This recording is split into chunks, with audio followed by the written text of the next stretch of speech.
Welcome everybody to Snare Boy's first interview. Today we have special guest Mike Gamas, Mikey Mike, aka Wick, who's here promoting, showing, giving advice, everything you can ask for. And wow, just look at him. Wow. Look at you, man. Man, we look so gorgeous. Damn. Okay. let's keep it professional. And yeah. Yeah. And what was I gonna say? Of course, this is a very special. First interview for me, and I actually had this in mind to you were one of the people I was gonna interview, and it's crazy that you hit me up for the Snare Boy thing, and I was like, wow, okay, I gotta use this. I gotta get to this. This is like a sign. But anyway, exactly. Man, let's just get straight to the point. I'm gonna ask you questions. This is an interview. This is not like a podcast. Well, it's kind of is like a podcast, but yeah, mostly questions. So people, and not just me, because I don't know you that well. So I'm also trying to get to know you more on a deeper level. How did producing start for you? Like one of the first things, even as a kid, that got you into producing, that you would credit your career to? Oh, Mac Miller, 100%, bro. I was one of the church kids. I'm pretty sure 98% of producers were church musicians and shit like that. I used to play drums at my church. Oh, really? I was I was 4 years old, and there was this older kid. He was 6. He used to play drums. Yeah. And my dad was always like, man, I wish that was my son. That should have been my kid. So my dad bought me a drum set, bro. Yeah. And he was like, you have to learn to play the drums. And I was like, whatever. So I learned how to play the drums when I was 4 or 5-ish. They were little drums. And I also learned how to play guitar. And then I just stopped when I was around 7, right? And I picked up guitar again when I was 15. And I just started making music, playing heavy metal, stuff like that. And when I was 17, I think I was about to turn 18, I saw a video of Mac Miller called Stop Making Excuses. And I just saw him producing his own music. And I was like, bro, I have to learn how to do that. And I eventually learned, man. Holy shit. What about you? I want to get to know you too, dog. What got you into music? Me into music? I actually don't come from a musical background. I surprisingly started very late. I did 1 year of clarinet. But that was forced, and I wanted to do guitar, but the way back where I was, they said you're too old for guitar, you got to do a woodwind instrument, and they made me choose and clarinet. How old were you? I was 11. Oh yeah, you can't play guitar after you're 9. Yeah, and they made me your fingers just it's impossible. No one can do it. And then they made me choose a woodwind instrument.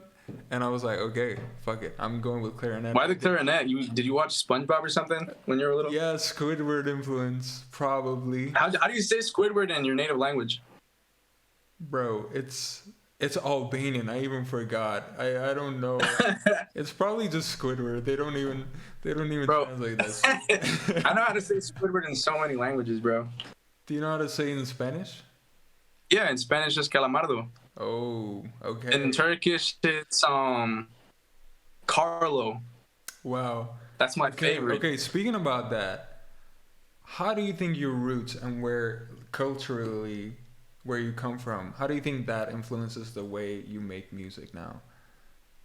A lot, because I really try to bridge the gap, because most of the artists I work with are American. I haven't really had the opportunity to work with a lot of artists that are from my area, because not a lot of people make music, right? Yeah. And I've been really, really blessed to be able to work with a lot of established Mexican artists. And now that I've grown to a point where I could I'm not known, I'm not famous, I'm not a popular producer, but there's such a lack of producers here in Mexico that artists just tend to know all of the producers that are in the country. So I've been working a lot with some renowned artists here in Mexico, Chile. I'm trying to work with more Puerto Rican artists. And I'm just trying to create a certain bridge that hasn't been heard, because I'm not trying to, since I'm a Mexican American, I'm not trying to I was raised in Nashville for like 11 years, and I came to Mexico when I was 11. So I'm not trying to appropriate anything, even though I'm Mexican, because I didn't grow up around like the whole art scene. I grew up in the Nashville, like Memphis art scene.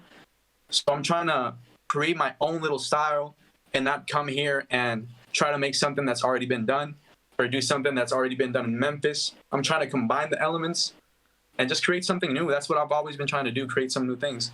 Yeah, I definitely feel that. And when you say trying to work with local artists, I've noticed a lot in the producer community that a lot of people, no matter where they're from, the only thing they want to chase is American placements.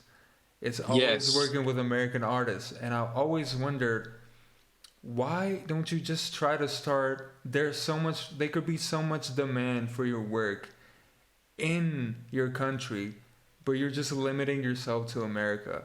And personally, like, it not only does it make American industry so oversaturated, but I think it dumbs down, because here in France, honestly speaking, the production is not as to par with US artists. How do you think, how do you feel about Mexican artists when comparing to America and their production? Yeah, I'll talk about that in a bit. I just need to cut you off there. Mm-hmm. I work with a lot of French producers, actually. I've worked with so many French producers lately.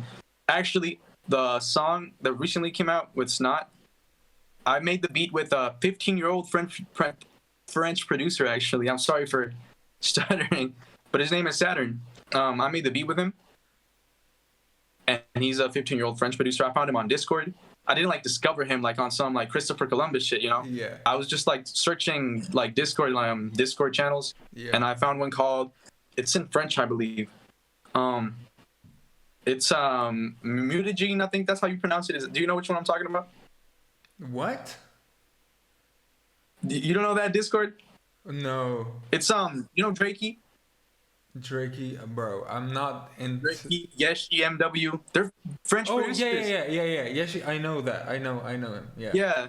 They have their own Discord. Oh, you know, Loopy.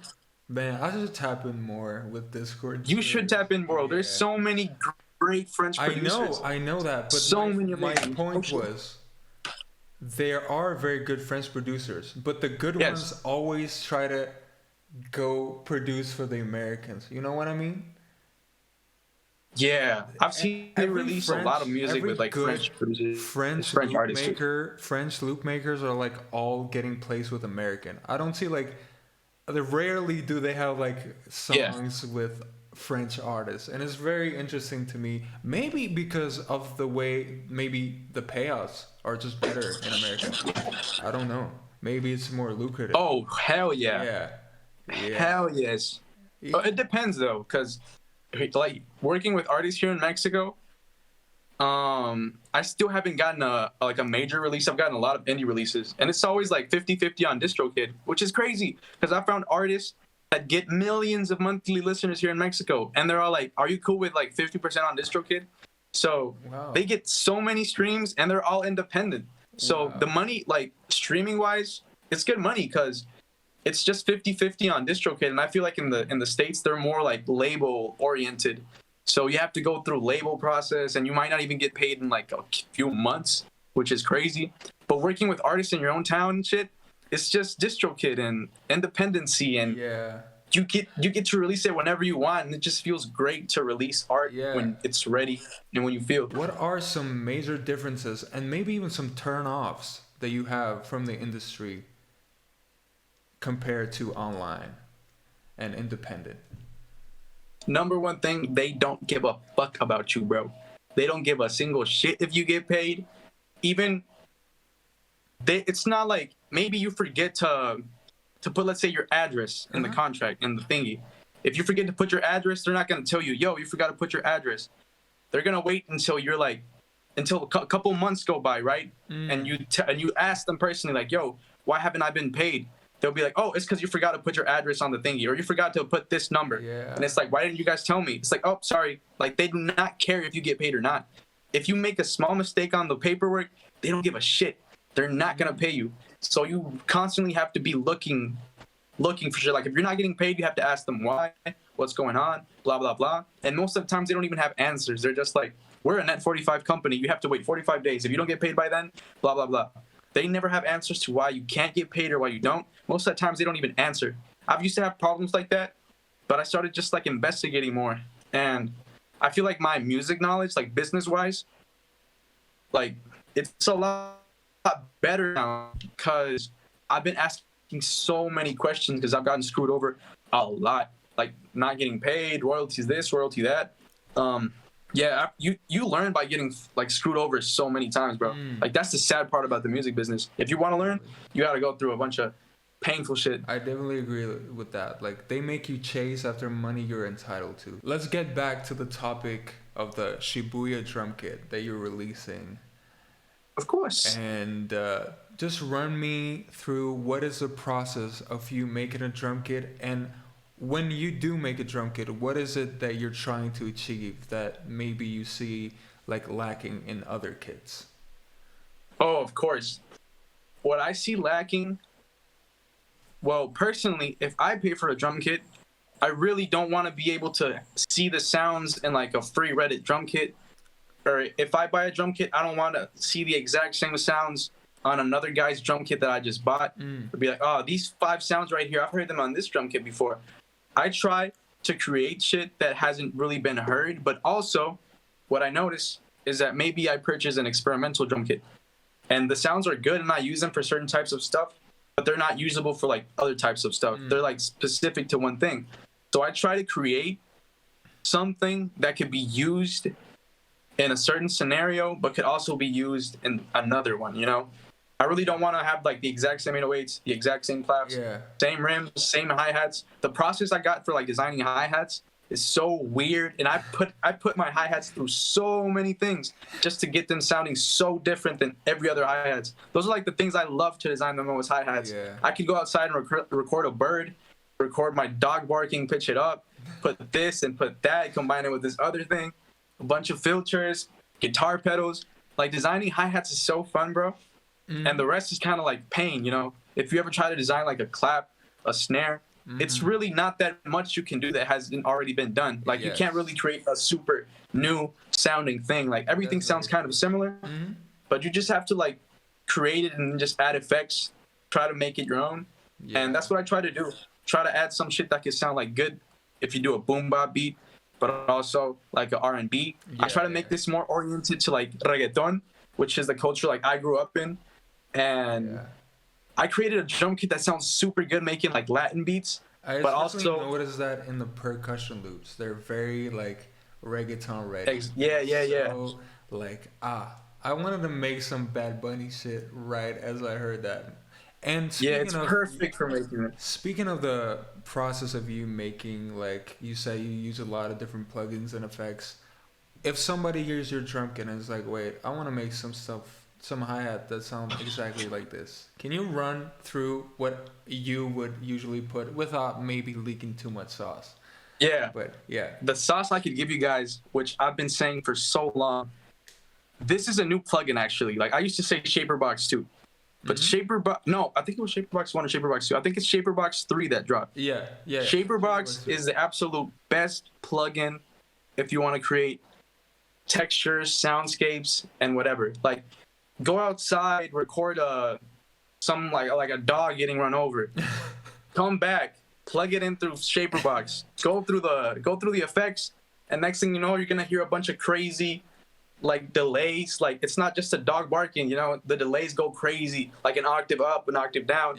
Just like cut it and then run it through some other like decapitator, make it sound like crazy, crunchy. And you have a bunch of sounds. You can either make it a rim, you can make it a snare, a clap. Like you could honestly turn anything in the real world into a drum sound. You don't necessarily have to like copy and paste other people's drums and just put like reverb on it. You can literally make a kick out of you kicking something literally, bro. But I don't think that a lot of people go through that route because maybe it's too much work. But it's so much fun, bro. Like trust me, it's super fun. What is something that keeps you on the grid, like some routine that helps you keep you inspired and really not fall into that beat block, severe uncreative era. Yeah. So in order to not fall into beat block, I figured out a little like secret or hack in my own brain, which is that when I have beat block, it's because I'm trying to create something and I don't want to. I feel like I'm forcing myself to create something when I don't really want to that specific day or that specific hour. And that comes from thinking too much about the progress and not the process. I think I need to be here, like I need to get this placement. Like I haven't made 10 beats today. How am I gonna become the super producer I want to become if I don't make this beat today? And you think about the progress too much, it demotivates you. You have to think about the process and enjoy what you're making. If you don't enjoy what you're making, bro, like you're not gonna really get far. I mean, you could, but it makes the art not be as high quality as it should be. If you think too much about the progress, you don't, and not the process, bro. You have to fall in love with the process, bro. Honestly, because if you do the same shit over and over again, you know it becomes boring. Like us producers can't lie. Like making beats isn't the most fun thing every single time you make a beat. Like it gets boring. If you practice piano, it gets boring. Everything gets boring because you do it over and over again. Unless you fall in love with the process and you start enjoying boredom. If you enjoy the boredom of doing the same shit over and over again, you're gonna go so much further than you think, bro. People really don't love being bored, which is a secret tool. Any type of distraction they can get. Like sometimes I even catch myself. Like I rather like look at something than be bored, which actually I found, like you said, drives creativity and just has you come up with solutions to problems. And it's really essential, like you said. I really love what you said, which is like you focus on the progress and not the process. That's a Pinterest quote right there, bro. That's really good. So we all know now that you kind of got your buzz going. You got a major placement with Snot actually. And before I ask you the questions about that, I want you to I want to ask you, what advice would you give to a beginner that's just starting out to build connections? Be genuine about it. Something that always gets me super emotional to the point that I almost like shed tears when I think about it is that I'm making music with my best friends in the world, bro. And I'm not saying it just to say it. Like, do you know who? Oh shit, MB Wave, which is when I just hit myself on the table. MB Wave is literally my best friend in the entire world, bro. And every time he gets a placement, it just brings me so much joy, bro. Every time Donnie Katana gets a placement, that shit gives me so much joy. Just making music with your friends, bro. And I met MB when he had 300 subs. I had like 100 subs. I've seen him go so far, bro. Like, just make music with your friends. You don't have to network with Metro Booming if you just started producing. Make friends, bro. Like, make friends with people who make music that you admire, you love. If that producer makes some crazy beats and you see he has 20 subs, who cares? Like, talk to him. Like, say, yo, I love your beats. Want to collab sometimes? You learn so much from small people, like small producers that just begin. If you're a small producer, talk to other small producers. Like, there's no shame.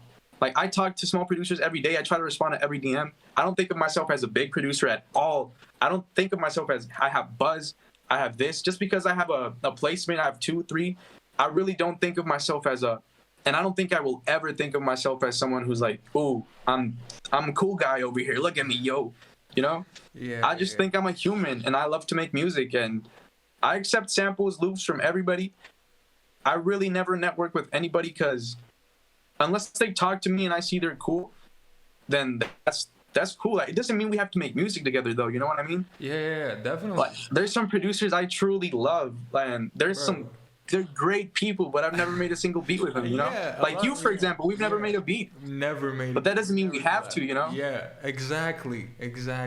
Now, building upon the Snob placement, everybody kind of wants to, like, even me, kind of peek behind the curtains and just run me down on what events kind of led up to that? Oh wow, it's been a crazy ride. Regarding Snot, I got my first placement with him in the beginning of the year on his album Ethereal. It's a song with one of my other friends, which is Pilot Kid. I've met him a long time ago too. And he hit me up to collab on some beats, and I accepted. When I had like way less subscribers, bro. And it was like a grateful moment that a big producer like that would ever hit me up for like a collaboration. So he sent me some samples. I happened to use that sample, put some drums on it, and next thing you know, Snot drops a snippet of the song on Twitter. And we were like, damn, like that was crazy.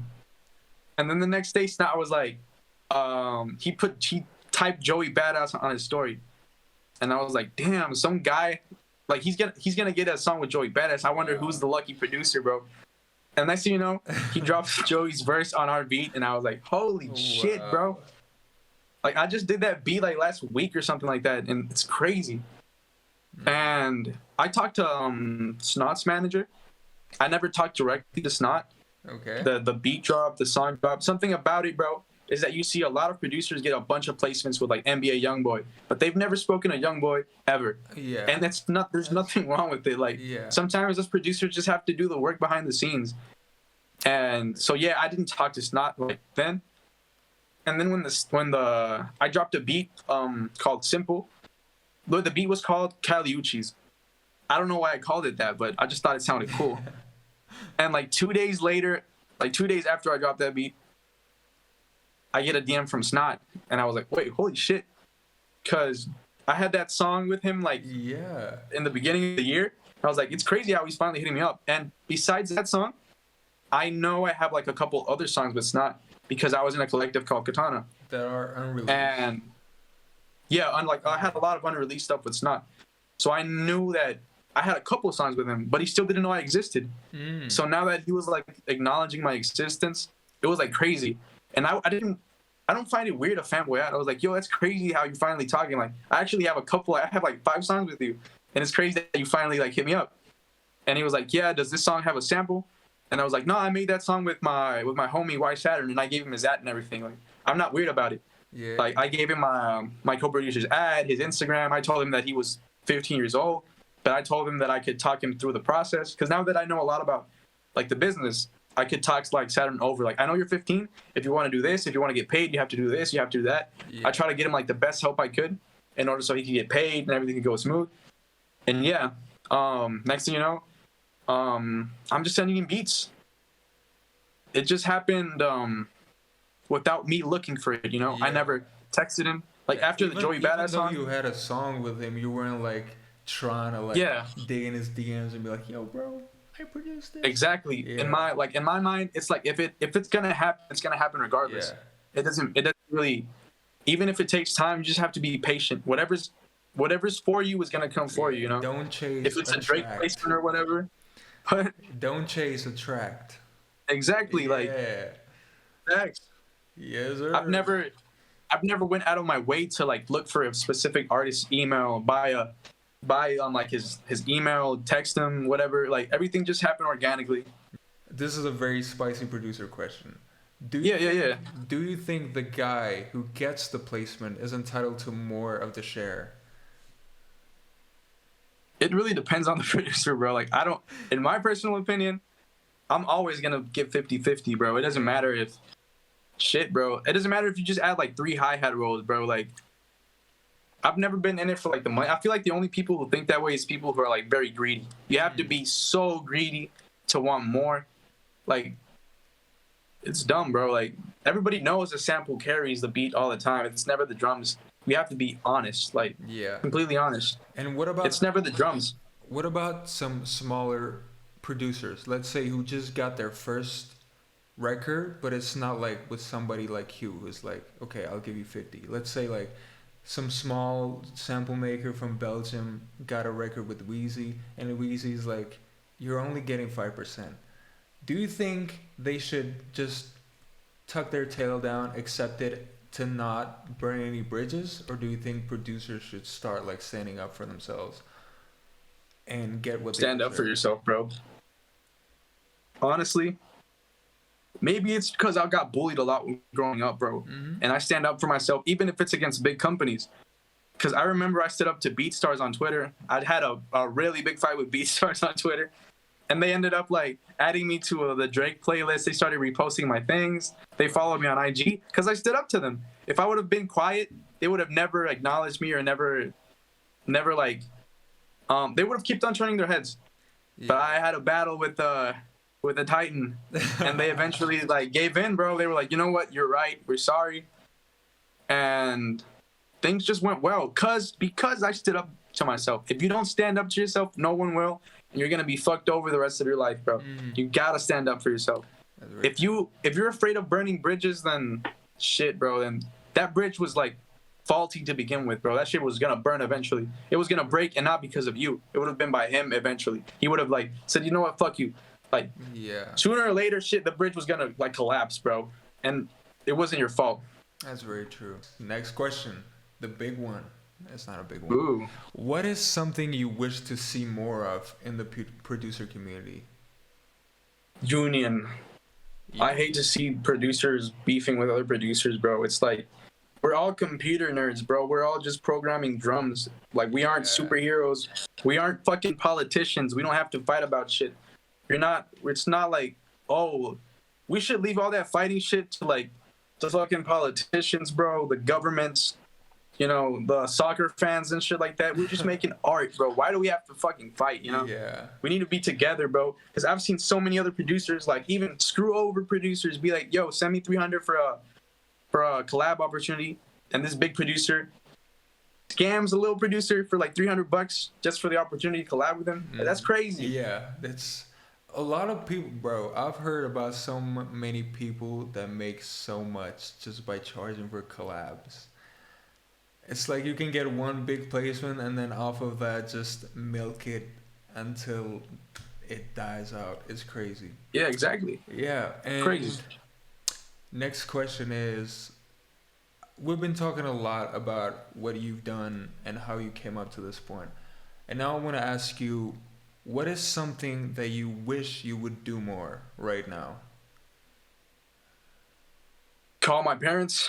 Oh, wow.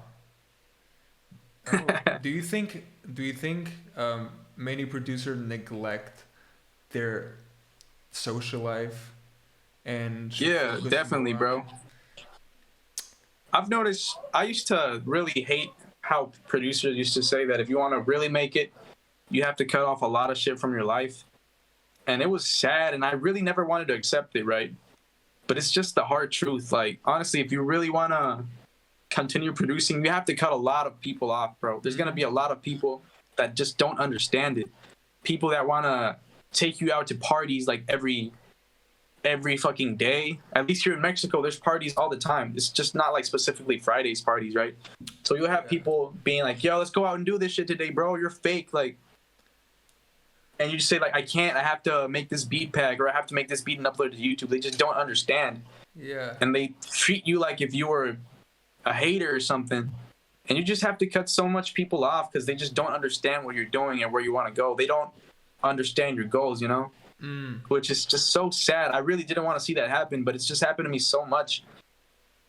I have to let go of people I grew up with and loved because they just, and I didn't want them to end up hating me, you know? Because I was like, yeah, I can't go out today. I have to make this beat. And they're like, you changed. Like, you have to do this all the time. Like, you don't ever have time. And I just kept on saying, I can't do this. I can't go out today. And they just kept on getting frustrated with me. Yeah. And I had to cut them off before they eventually hated me more, you know? So it's really sad, but people need to be more honest about it because that's how it is, bro. Yeah, that's very true. Eventually, like, even if they don't necessarily hate you for not going out, the more you keep saying no, the more they're not going to ask you. And then you're just not going to end up going anywhere. What is one thing you discovered that changed your approach to making music? One thing I discovered that changed my approach to making music is you can make some amazing beats without adding too much shit to it, bro. Like, every time someone said simplicity was key, I would cringe because I was like, bro, everything on the radio is fucking simple as hell, bro. And everything on the radio was whack. Yeah. But then I learned that I can make simple shit without it being whack. Yeah. So if you can find like the balance of making something without a million sounds, like 2 different perk loops, just make like 5 drum sounds and make it sound fire, then that's it, bro. You got a fucking hit on your hands. It doesn't have to be simple and whack or simple and boring. You can make something simple and crazy if you know. Is there something that you wish you could master, or something you're working on right now, getting better at in music? Yeah. I'm trying to work on my piano skills right now. Mm-hmm. And musically, I really want to learn how to record an artist. Just to have them like in the room recording, that's another way you could like grow exponentially, bro, knowing how to use Pro Tools and shit like that. Because at times, like I was in LA and I was in Atlanta, I was in some big studios.